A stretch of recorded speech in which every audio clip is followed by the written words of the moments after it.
వాడి పేరేంటి?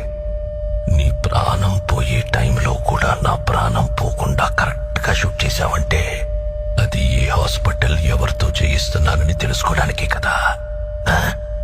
ఒక జీవిని మరో జీవి చంపడం తప్పు కాదు, అదే నేచర్. అందుకే దేవుడు ఒక జీవికి ఆహారంగా ఇంకో జీవిని సృష్టించాడు. చంపడమే తప్పైతే ఎద్దుకి కొమ్ముల్ని, పావుకి విషాన్ని, తేలికి కొంటని ఎందుకు సృష్టించాడు? కానీ ఆ కొమ్ముల్ని, విషాన్ని మనుషులకి ఇవ్వలేదుగా. మెదడు, మనిషికి మెదడుంది కదా. బలవంతుడే బతకగలడు.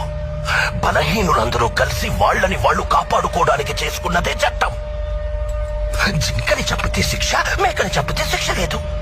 ఏ జింకలు తక్కువగా ఉన్నాయి, మేకలు ఎక్కువగా ఉన్నాయి. ఎక్కువగా ఉండడం మేకల తప్ప? ఈ భూమి మీద మేకల కంటే ఎక్కువగా మనుషులున్నారు. వాళ్ళని చంపితే తప్పేంటి?